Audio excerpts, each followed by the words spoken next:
की विधि। कार्तिक मास लगते ही पूर्णिमा से कार्तिक समाप्ति की पूर्णिमा तक यह व्रत किया जाता है। इस व्रत को करने वाली महिलाओं को सुबह 5 बजे उठ कर के तारों का छांव में ठंडे पानी से स्नान करना चाहिए। इस व्रत में सरोवर के स्नान का बड़ा महत्व बताया है।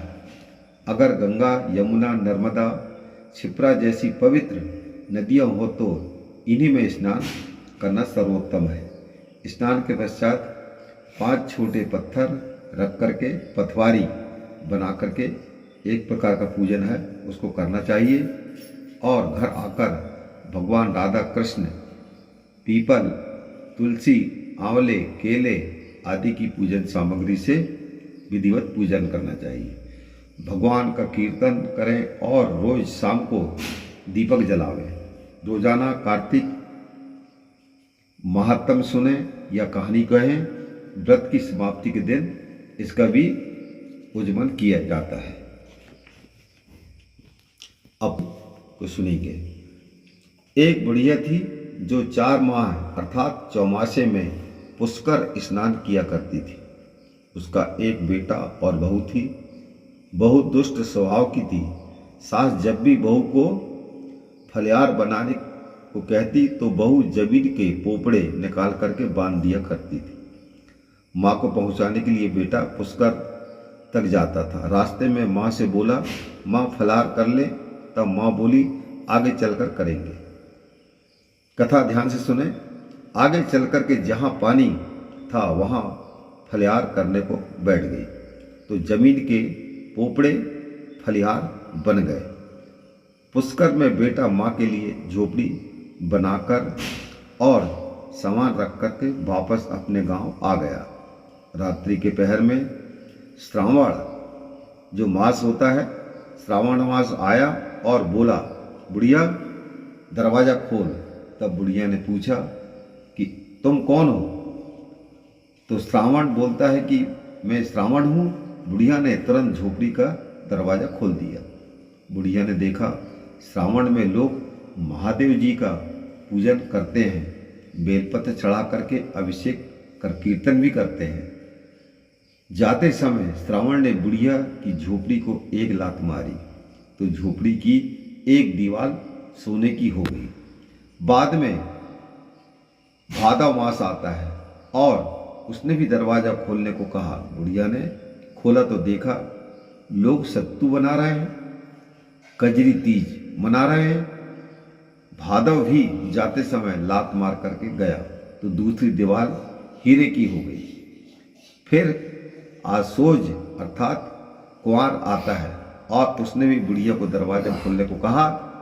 बुढ़िया ने दरवाज़ा खोला तो देखा लोग श्राद्ध कर रहे हैं, तर्पण कर रहे हैं, ब्राह्मण भोजन करा रहे हैं, नवरात्रि में भी माँ दुर्गा की स्थापना कर रहे हैं, दशहरा मना रहे हैं।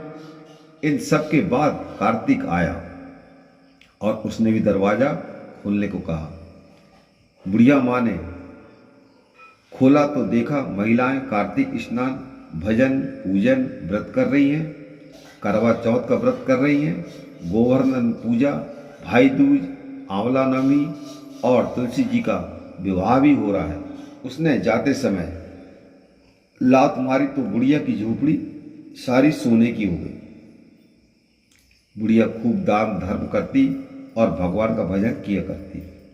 चतुर्मास पूर्ण होने पर बेटा अपनी माँ को लेने पुष्कर पहुँचता है तो माँ और झोपड़ी को पहचान नहीं सका तो उसने अब आसपास वाले से पूछा।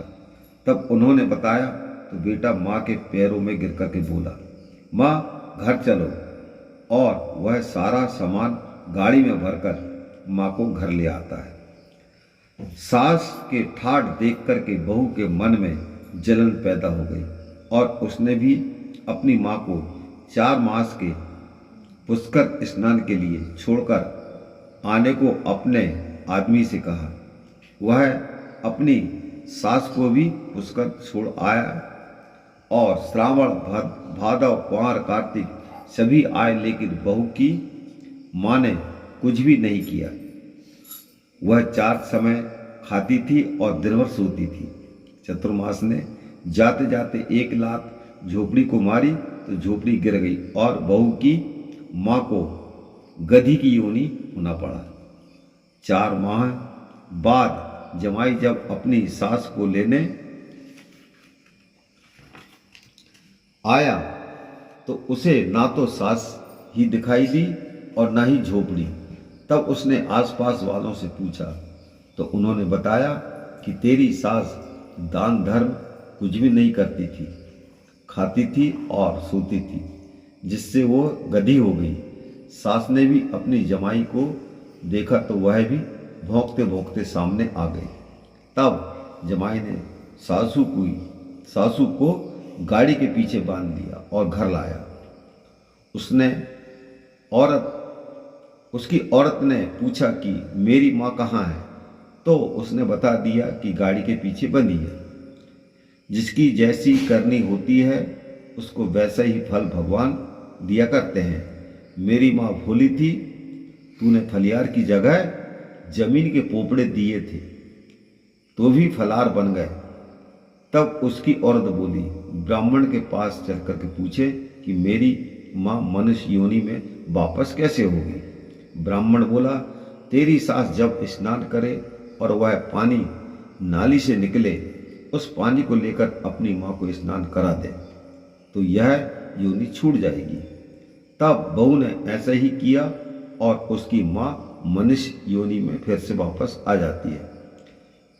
हे राधा, दामोदर, भगवान जैसा तुमने लड़के की माँ को सब कुछ दिया, वैसे ही हम सबको देना। इस प्रकार यह स्नान व्रत की कथा है। श्यावर रामचंद्र की जय।